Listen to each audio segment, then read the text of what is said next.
Let me check.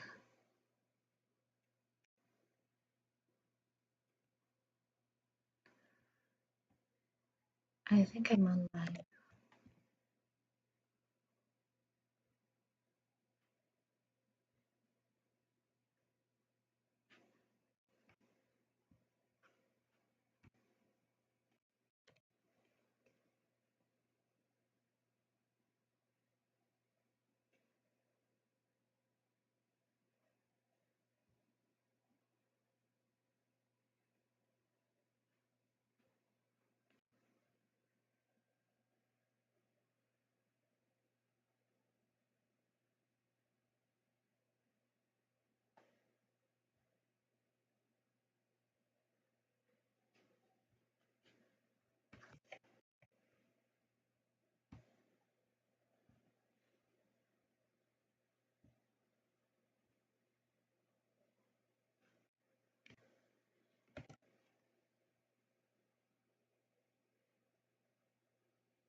All right.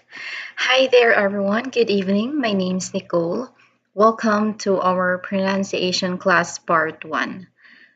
For today's session, we will be talking about the foundations of English pronunciation. So here we will be strengthening your key elements of English pronunciation. We are going back to the basics.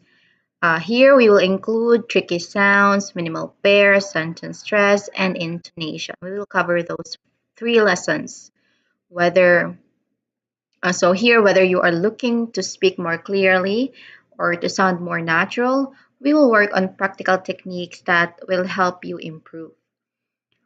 Before that, I'm gonna ask you this question. Let me type it in for a while.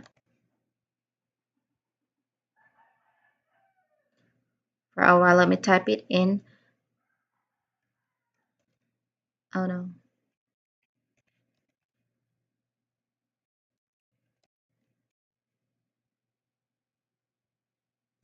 So for today's session, I'm gonna ask you before we delve down right into the topic.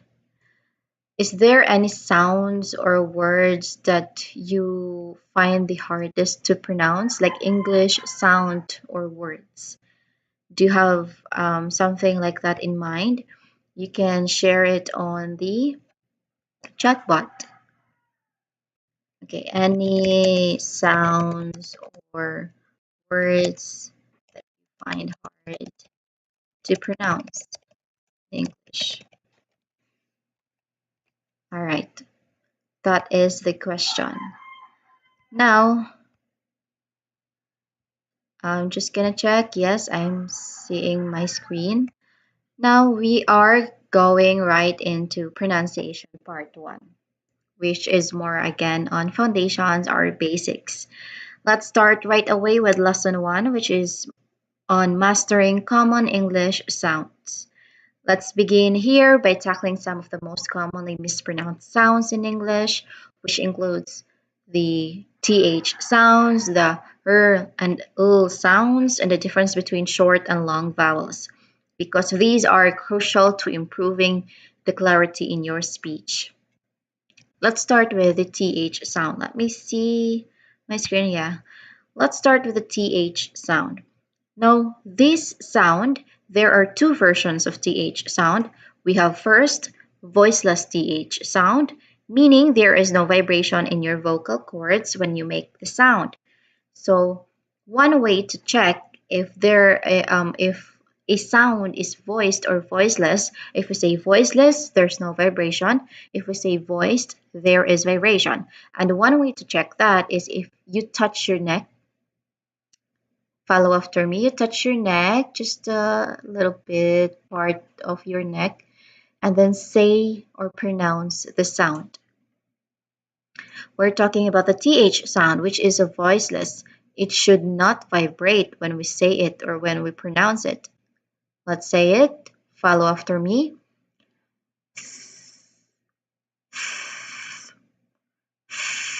Do you feel any vibrations in your end?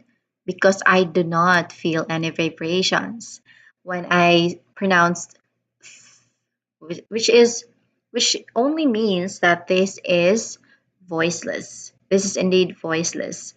Examples of these voiceless th sounds are touch your neck and then say the words think, thump, and think.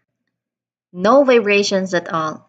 Let's move on to the second version of th sound, which is voiced sound. When we say that something or a sound is voiced, it means that your vocal cords vibrate. So there's vibration as you make the sound.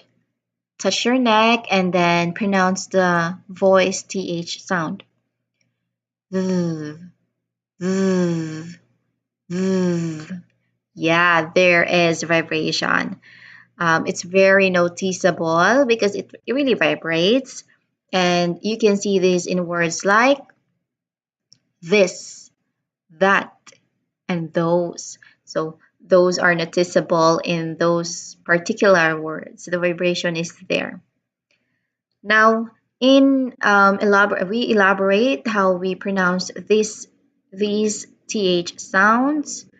A little bit elaboration on this, how you properly pronounce the th sounds, the different versions of th sounds.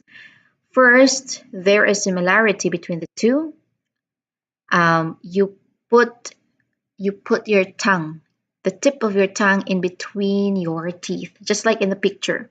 Both the voiceless th sound and the voice th sound will need to have your tongue, the tip of your tongue, be gently put between your upper and lower teeth, just like in the picture, just like this, something like that. Now, the difference is that in voiceless th sound, you only look like blowing the air out. You make sure that you don't use your vocal cords at all. Say, for example, um, you're just blowing your air out. Uh, to better understand this, I will show you without following the first instruction, which is to put your tongue tip of your tongue in between the teeth. You'll have this one. You're just blowing the air out. But if you try to put your the tip of your tongue in between your teeth, it will look like this.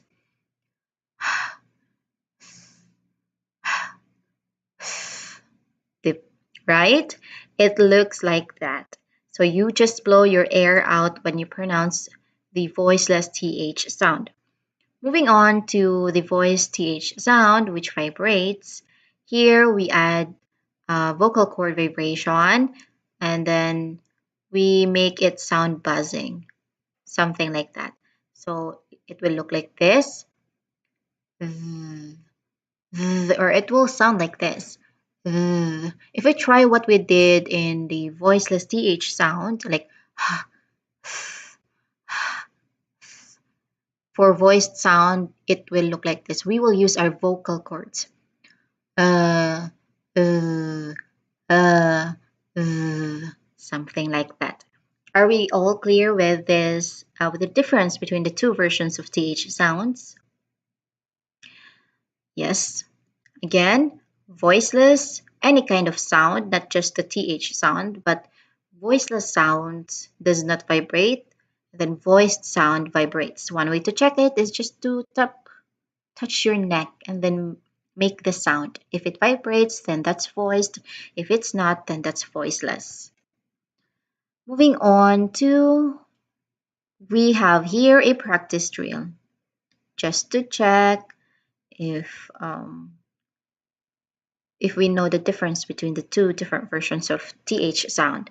Let us repeat these words slowly and then faster, and then try to feel the difference between the two sounds. So what you will need to do again is that you touch your neck and then say the word. All right.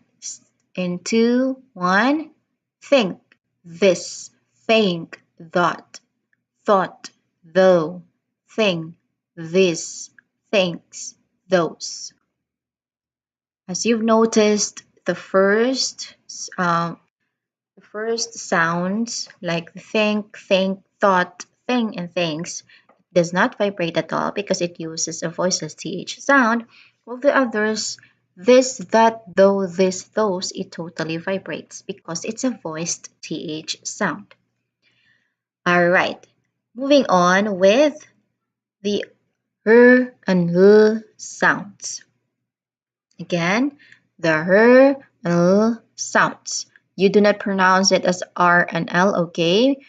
You might get confused how it sounds, but it sounds like not R and L. All right. It's supposed to be l. That's the sound of these that's the sounds of these two. L. Now, the r sound can be difficult because it is pronounced differently in English compared to other languages. Here, the tongue should curl slightly backward in your mouth without touching the roof. It will look like the picture on the left. Your tongue, the red line, that's your tongue, that's a representation of your tongue. Your tongue is curled slightly and it does not touch the roof of your mouth at all. Like er, er, er. So the tongue is pulled slightly at the back and then no touching of the roof of the mouth. That is how you pronounced the sound. Again, one more time, again, Examples of this sound, we have right, road, red. Again, right, road, red. Those are sounds that starts with er, er, er. All right. Moving on with l sound. Again, l. If you noticed my tongue, I don't know if you can see it. Let me see myself. L. Again, l, l, l, l. All right. That is how you pronounce l sound. Here, the tongue should touch the roof, and then the tongue is at the back of your front teeth or the upper teeth. That's how you pronounce the l sound. Now, in contrast, just to contrast the two, the r sound, it is curled slightly backward, but it does not touch the roof of the mouth at all, which is very opposite with l sound because it touches the roof of the mouth and then it is placed behind the teeth. Say, for example, light, love, lead. Again, light, love, lead. Those are examples of l sound. Let's have a practice drill. All right, we have these words. Say it with me. Let's practice some word pairs with and l sound. So you say it with me. In two, one, right, light, red, lead, road, load, rope, lope, rice, lice. Those are those are pairs of and l sound. We do this just so to see really the difference clearly. All right, we're clear on that. We're clear on that. Are we clear on that? What questions do you have so far? If none, we shall move on with short and long vowels. I'm sorry for that. Again, we'll have the um last area on the lesson 1, which is on short versus long vowels. All right. Are we clear on that? Because we'll take it slow as fast as we'll take it as slow as we can. I'm sorry for that. We'll take it as slow as we can because uh, these differences in the pronunciation, they only have like slight differences, so it might be very hard for us to totally get the right pronunciation of that particular sound. So let's start with short vowels. Let's categorize it by um, categorizing short vowels and long vowels. Starting with short vowels, um, we have here short vowels. Now for short vowels, um, this is short vowels as the name implies. This is short, this is quick, this is relaxed. It's not long, obviously. So it's quick and relaxed. That's just the main idea of it, of this particular sounds, of these particular vowel sounds. It's short, it's quick, it's relaxed. All right. That is short vowels. Examples of this, let's have the first one. This one is the IPA transcription of that particular sound. You can see it on the IPA chart. You can look it up online. There's a lot of references for it. But anyway, let's start with that. Let's start with the short ones of the vowels. These are the quick sounds as I've mentioned. So take note that here your mouth does not really move a lot and you don't hold the sound for long. Like this one, like in this first one, you say it as E, E, E. This one is light and quick, so your mouth is a bit relaxed. Your mouth, like, it does not move a lot and you don't hold the sound for so long. That is E, E. Like in sit, bit, ship. It looks like you are smiling. Let me see myself. E. Yeah, you're smiling slightly. E, E. It's quite fast, it's quite quick because that's how short vowel sounds. So that is for the first short vowel, E, as in sit, bit, ship. Let's have the second one. This is pronounced as E, E. You've noticed my mouth here, especially my jaw. E, E. My jaw, it opens all the way, just a little more here. It opens, eh. So you're like saying EH, eh. This is how this particular sound is pronounced. As in bed, pen, head. Again, as in bed, pen, hen. Moving on to the next one, we have a. Again, a. So this one has your mouth more open. It is since it makes your mouth it makes your mouth more open. It has a wider sound, like cat, bad, apple. Cat, bad, apple, like that. Next, we have here. This is a very neutral sound. It's also relaxed. It's also very relaxed sound. It's just a little open. If you noticed, my mouth is just a little open, like cup, love, bus, cup, love, bus, cup, love, bus. It's like short and quick and neutral. Next we have oh, oh. Again, as in dog, pot, hot, something like that. You will hear this more in British English. Here your mouth is rounder and more open. So dog, pot, hot. That is the examples of this sound. And the last short vowel we have here is oo, oo, like in book, look, good. This one is soft and short. Of course, it should be short because it's short vowels. But what I mean is that it is soft, it is quick, it almost like pushing air gently out, if that's how you should describe it. But that's how I describe it. Like in book, look, good, something like that.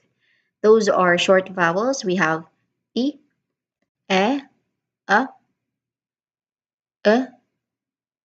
o, u,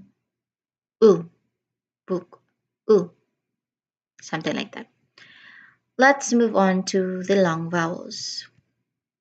In contrast with short vowels, long vowels, you will hold the sounds a little longer, of course, and your mouth here it moves a lot.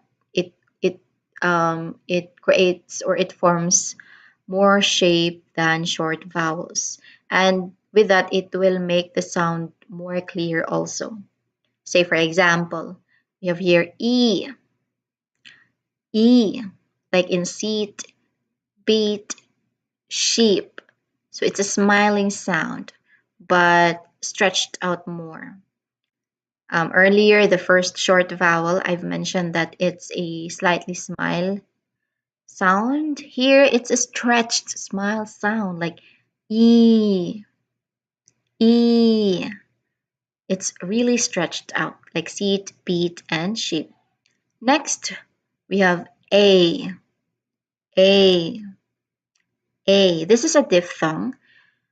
This particular sound is a diphthong. One would say a sound is a diphthong. It is when one vowel smoothly glides to another vowel to form a syllable. So one vowel plus one vowel, they blend, and then it will create one syllable. That is diphthong. Just like an example, A. There's also diphthong, another diphthong in the example here. We have O. That's also diphthong. There's also ow, like how, house. There's also I, like my, hi. That's also diphthong. As long as it is vowel plus vowel glided together and then forming one syllable, that is what we call diphthong. Moving back, here, this is A as in cake, made, rain. Rain. Cake, made, rain. Here, the sound glides. I've mentioned it earlier with diphthongs. Diphthongs glide. So this sound glides. Like it starts as one sound and then moves into another. Just like cake, made, rain. That is how it is sounding. Let's have the third one. Ah, it's a long vowel. I'm sorry. Ah, ah, ah. What you've noticed about my mouth. Ah, ah. Like in car, start, park. This is um this is a bit of a deep open sound. So here my mouth is opening totally wide, like car, start, park, ah. That is the long ah sound. Your mouth is totally open wide. Moving on to, I think we've already talked about this, but I did not elaborate much earlier, so I'm gonna talk about this again. This is an example of diphthong. Again, I've mentioned that, as in the words included, is the example words of this particular sound is or are boat, go, hope, because it is pronounced as O. Boat, go, hope. This is another gliding sound because it's another diphthong. It starts open and then it closes a bit. O. If you notice this one, O, it starts open and then it closes a bit. Not totally closed, not totally blacked. It just closes a bit. O, O, boat, go, hope, something like that. Moving on to the next one. Ooh, ooh, like in food, moon, blue. So here your lips are totally round for this one. Like ooh. You hold it a bit. The oo sound, you hold it a bit, unlike the short vowel oo sound that was mentioned earlier. So the oo sound is held a little bit more seconds. So like in the sample words that I've mentioned, food, moon, blue. Lastly, we have here oh, oh, like law. More is not an example of this. Sorry for that. Law, saw. Those are examples. Law, saw. This one's this one's there's like an sound. Sound. Law, saw. I saw you yesterday. I am taking a law program. Something like that. Those are long vowels. Again, we have E, A, O, U, O. Oh, all right. Just a practice drill. Let's practice some short and long vowel pairs together. Let me see my screen. Yeah, it's working. I'll say them slowly and you can repeat after me. All right, let's go. Sit, seat, bit, beat, cat, cake, pot, boat, look, moon, cap, food. All right. We're trying to pair the words that has short vowel sound and long vowel sound just to see how different they are with each other. Those are and that is short vowel sound and long vowel sound. And that is the end for lesson 1. We shall start with lesson 2 immediately, which is on minimal pairs and sound clarity. All right. Now, minimal pairs are pairs of words that only differ by one sound. So here there are two words that sound almost the same, but there's a slight difference in one only sound. Only one sound here is different. So they almost sound the same. They almost look like the same. So here, this particular small sound, it does. We should not disregard it. We should not belittle it because it can totally change the meaning of the entire sentence. So when you are speaking or listening, being able to catch the difference is key to sounding clear and also natural. That is why we are learning about this one, minimal pairs. Say for example, uh, say for example, some example that is here, ship versus sheep. Just one sound is different, but they're totally two different words. So if you say, I saw a ship and then I saw a sheep, well, both are grammatically correct despite having the same group of words. The difference is the word itself. That's the only difference. But the rest is totally identical. Despite that, these words, I meant these two sentences are grammatically correct. So, so we should take into consideration that no matter how minimal, how small, or how minor change in sound is, it can totally alter the whole meaning or the entire meaning of the sentence or the entire meaning of the message that you're trying to convey to your recipient. So there is different pictures depending on the sound that you are producing for that particular word. So be wary of that.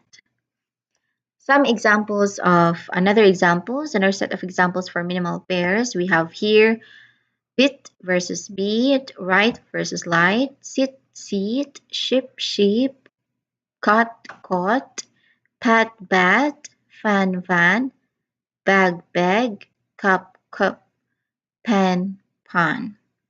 All right, that is on minimal pairs. Again, minimal pairs, it will train your ear to hear small differences in English sounds. Of course, we're talking about English sounds. And this will, of course, help you speak more clearly as a result.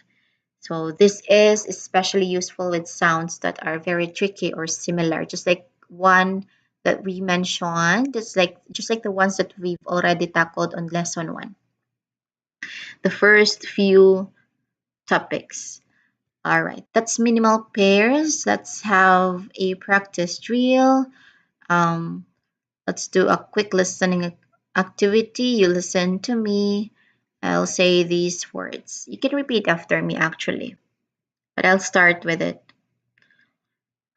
Bit, beat, right, light, sit, seat, sheep, sheep, cot, cot, pat, pat, fan, van.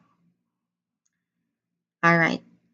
They almost look and sound the same, right? But there's only one note of that. Only one sound is different from the two words. So that's minimal pair. Let's move on. Shall we move on to lesson three? So though that the discussion on lesson two started with minimal pair and ended with minimal pair because that's the only topic that we have focused on lesson two. So we'll start right away with lesson three. Lesson three. Sorry for that. In lesson three. Lesson three will be on sentence stress and intonation. All right. Let's have the idea of stress first. Stress in sentences. Now, stress helps to highlight important information in a sentence. When we say stress, it highlights specific information, particular information that we considered as important.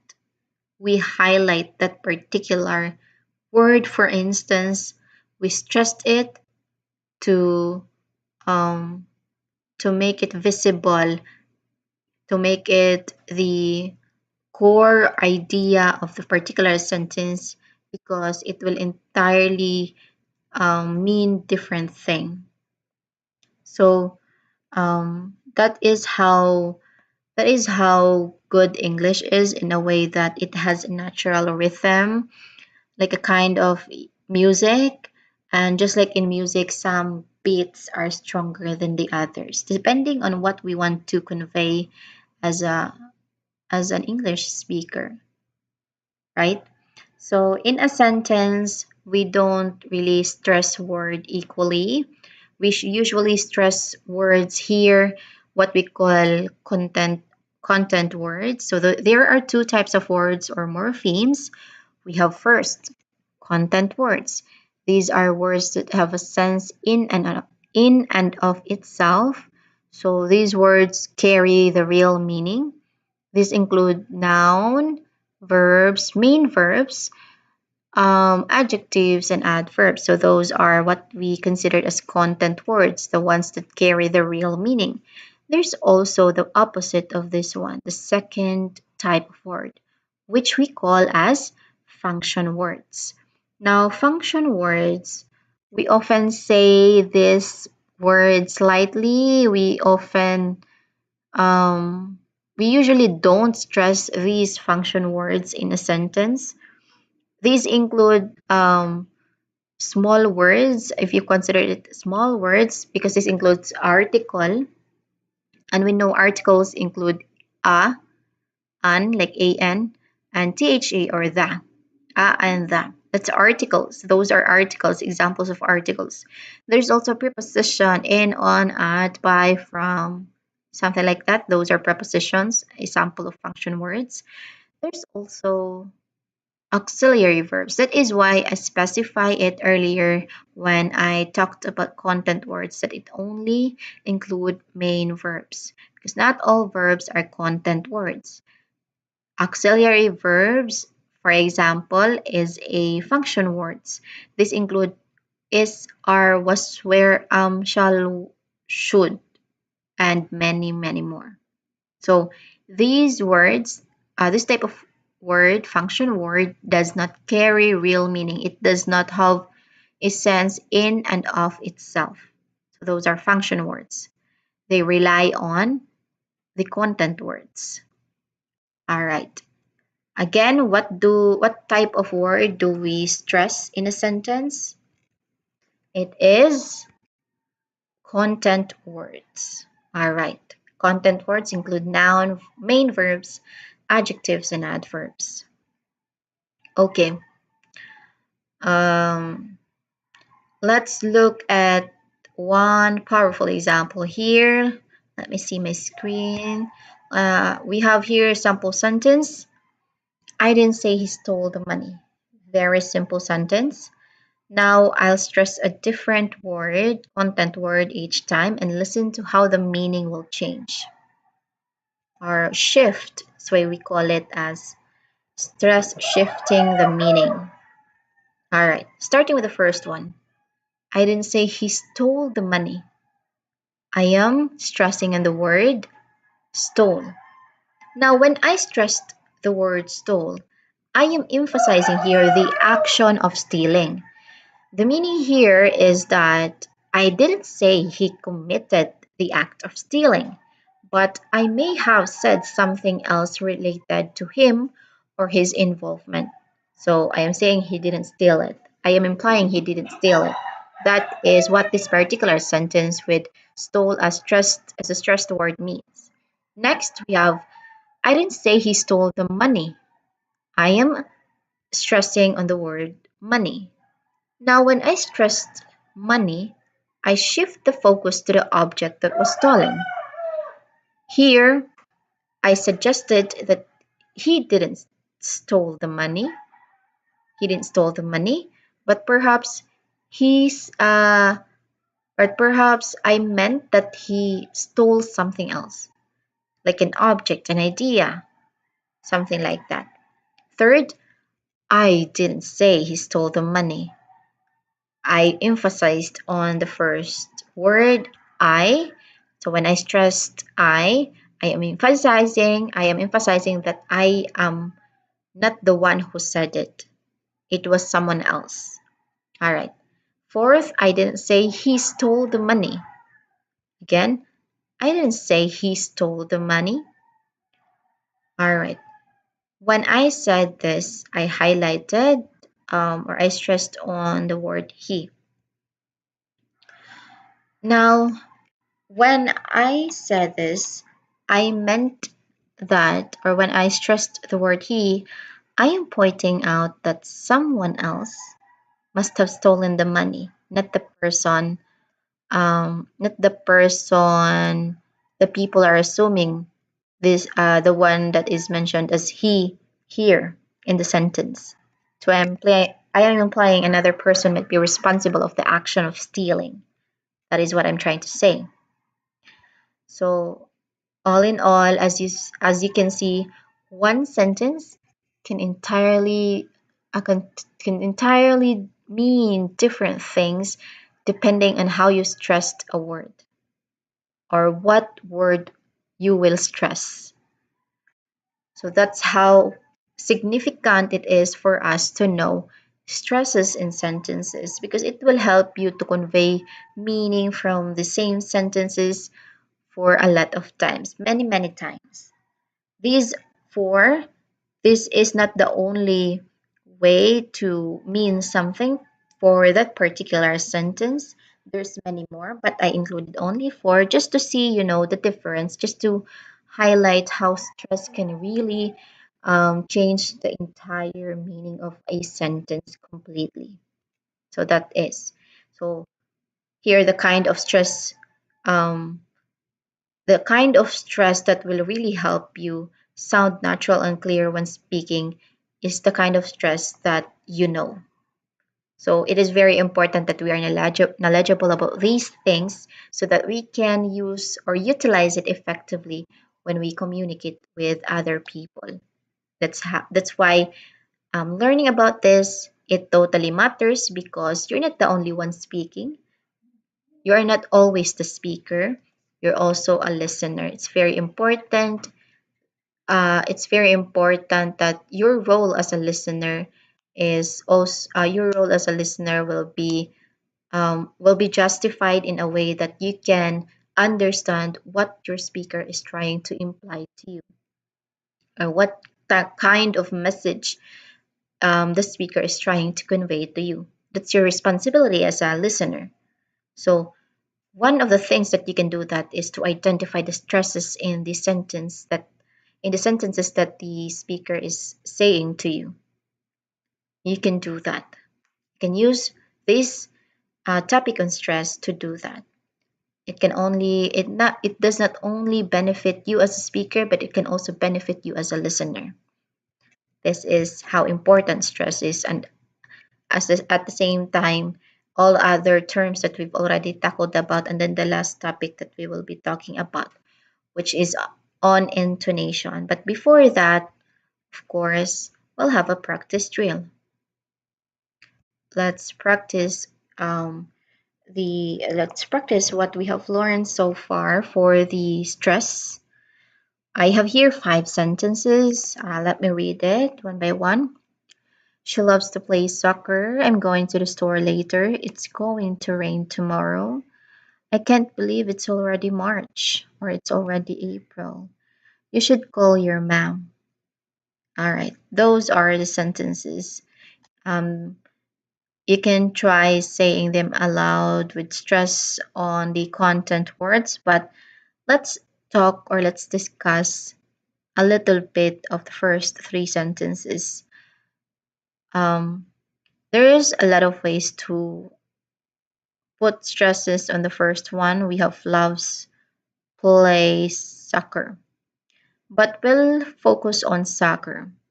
When I emphasized the word soccer, I am emphasizing the key activity that is what I meant.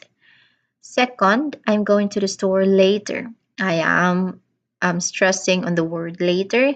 So what I'm trying to emphasize to you is that I am trying to tell when it will happen. That's the core idea, that's the focus of the sentence when I'm stressed on later, on the content word later. Third, it's going to rain tomorrow. All right. I am focusing on the content word rain. I am stressing here the action. Now for the last two, there's one, I can't believe it's already March and you should call your mom. You can go ahead and practice these sentences and then identify the words that you can use to the words that can be highlighted or that can be stressed and then try to say those words say those sentences with varying rhythm and feel how stressing different parts gives the sentence a more natural flow. It is very important to really practice everything that you have learned so that with practice, consistent practice, It will make you more comfortable to speak that particular sentences, that word, or that phrase, and it will sound more natural for you when you say it. That's how important practice it. That's why I always integrated practice drill in my lesson. Anyway, going back, that is all for stress. Again, stress, it helps to highlight important information in a sentence. Moving on to the last discussion or the last lesson. What do we have here? Let's have this one. All right. Intonation. Very simple. It is the rise and fall of your voice. Very simple, right? It's the rise and fall of your voice when you speak, of course.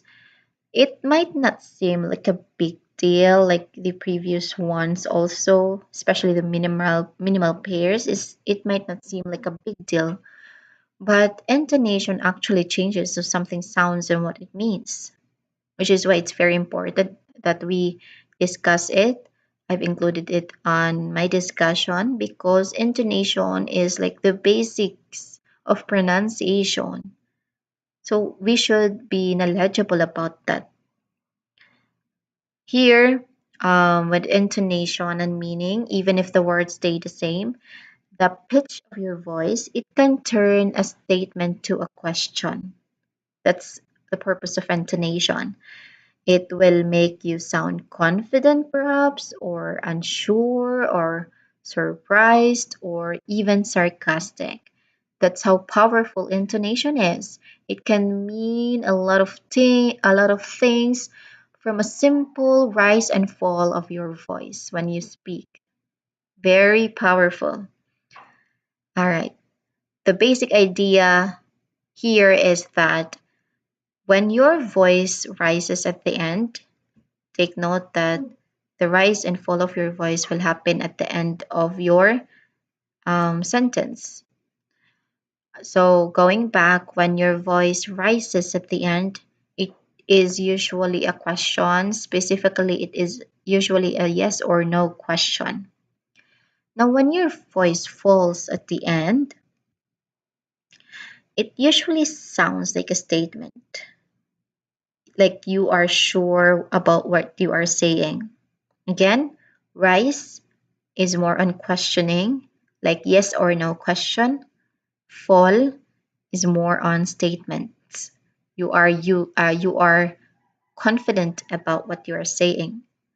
So um, rise, the rising intonation of your voice is more on interrogative sentences, which are the questions, while the falling of intonation of your voice is more on the declarative sentences or imperative sentences or other type of sentences that are um, more on statements. Say for example here, let me give you a couple of quick examples. I think it's already seen in the screen. Yes, let me give you a quick examples. We have here, are you going? You've noticed it right immediately. Are you going? Are you going? Are you going? Your voice rises at the end because it's a question. That's how you do some questioning. Your voice at the end, it will always rise. So here you're asking someone, you expect a yes or no answer. So the answer here is it is an example of rising intonation. Next, you are going. You're going. Here your voice falls at the end. You're going, going. It is because this particular sentence is a statement. It's not a question. So when you are not asking, you are just telling, you are using falling intonation, which is usually done in a statement. Next, can you help me? Can you help me? All right. Rising again, rising intonation is used. So this is a request or even This is a question. Yeah, request or question. Can you help me? Yeah, that's a question. Can you help me? That's also a request. Moving on to the last one. I've been there. I've been there.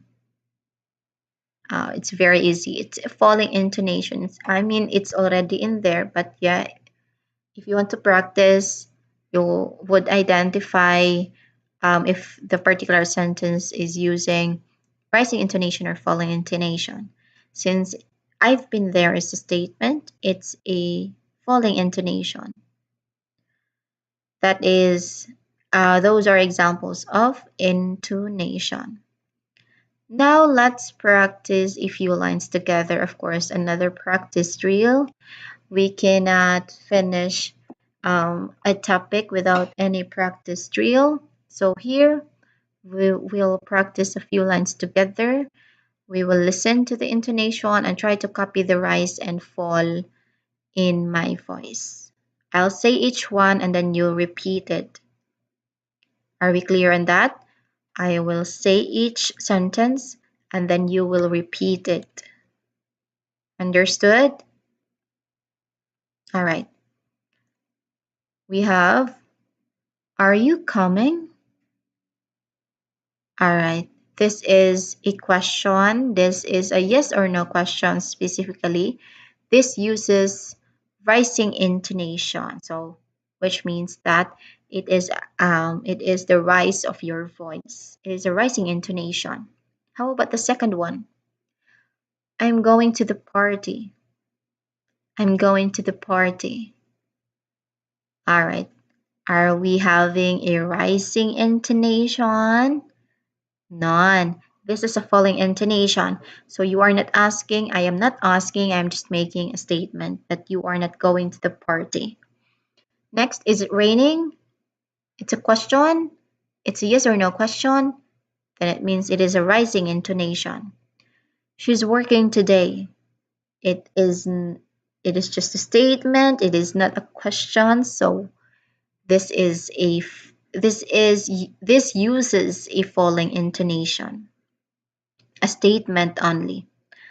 Do you like pizza? Do you like pizza? Rising intonation, of course, because it is asking you if you like pizza, and the nature of rising intonation is that it rises because you are asking a question. Specifically or commonly, the questions here are yes or no question. Since do you like pizza is a question and it is also a yes or no question, then it uses rising intonation. Next is he is from Spain. This is the last one. He is from Spain. This uses a falling intonation. Why? Because it's just a statement. It's just a statement. That's just it. So that is intonation. Again, intonation is the rise and fall of your voice.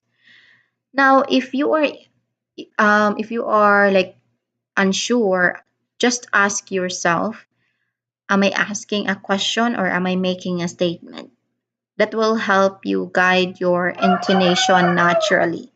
If I am asking a question, I am using rising intonation, rising. If I am making a statement, I am using falling intonation, falling. All right. Are we all clear on that? Are we clear on that? If we are, then that's the end um, of my discussion on pronunciation part one.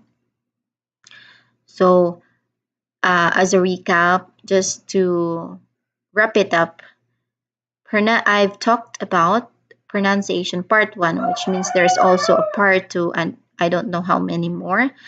But yes, in pronunciation part one, we have talked about foundational English pronunciation skills, like the basics of English pronunciation.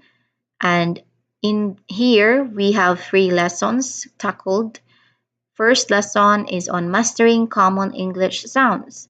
Here we talked about the difference between the two versions of TH sounds. We have first voiceless TH sound where it does not vibrate if you say it. There's also voiced TH sound where your throat will vibrate. We've also talked about the difference between between and L sounds. When we pronounce sound, our tongue is curved slightly at the back, and then it does not reach the roof of the mouth at all. So that's r. While it totally touches the roof of the mouth and it is placed behind your front teeth or your upper teeth. That is the second area that we've talked for lesson one. The third and last one is on short vowels and long vowels. When we say short vowels, it's a quick, relaxed, soft sounds. When we say vowel sounds, it is held much longer. It is more clear. That is long vowels. Lesson 2 is on minimal pairs and sound clarity. Now, when we say minimal pairs, these are words that almost look and sound identical to each other, but it has a different sound, only one different sound. That is minimal pairs and sound clarity. Say, for example, sit, see it, bat, van, fun, run. That is minimal pairs. Only one sound is different between the pair of words. Lesson 3 is on sentence stress and intonation. Again, stress is used when we want to highlight some important information in the sentence. That's stress. There's also intonation. Intonation is the rise and fall of your voice. That's basically it. And remember, everyone, that these topics um, are very simple. It's a little bit simple because these are the basics, and basics are very important to gauge your understanding, be knowledgeable about the complex ones. We have to build from the basics before we build more complex. We build and learn more complex ones because that's how you should do it. You do not jump right into the complicated and complex stuffs. You start from the bottom where the basics are. That's why we are talking about this pronunciation part 1 on foundational English pronunciation skills or the basics. So, despite that this is very simple, as I've mentioned earlier, um, take note that no matter how simple minimal pairs are, the difference between specific sounds, the stress, the intonation, all of these, all of these topics, it will greatly contribute to the overall meaning of your sentence. It will also help you as a speaker, both as a speaker and as a listener, to effectively do both roles when you are speaking or listening to someone. These terms are very helpful for you to communicate well in different contexts or in different communication setting. That is why it's very important for you to know this. So I hope everything is clear. If there are any questions, you can always drop it in the chat bot. It's always open. And then um, you can also try. You can also try to practice the drills that I have provided all throughout my discussion. This live will be up. It will always be up. This will not be deleted. So you can always review the video and then try the practice drills. Because again, practice makes perfect. Practicing the drills, practicing the sentences, words, phrases, it will help you sound more natural as the time goes by. As the time goes by, it will help you get more comfortable using those words, those phrases, and those sentences in different communication setting. And great job today, everyone. No, we have worked on some important pronunciation skills for clear communication. I've already mentioned what are those, and I hope that um, we are on the right track for all of us. Um, those are the top, that is for today. We have pronunciation part one. Be ready for pronunciation part two, which I think is much more complex, a little bit complex than this one because this one is easier since it's the basics. So, again, be reminded always that pronunciation part one and the topics under it are the key tools. Okay, key tools, the basics for speaking English more naturally and confidently. I hope you had a great day, everyone. Listening to me, I also hope that you will have a great night ahead. That's all for today. My name's Nicole. Goodbye and good evening. Bye bye.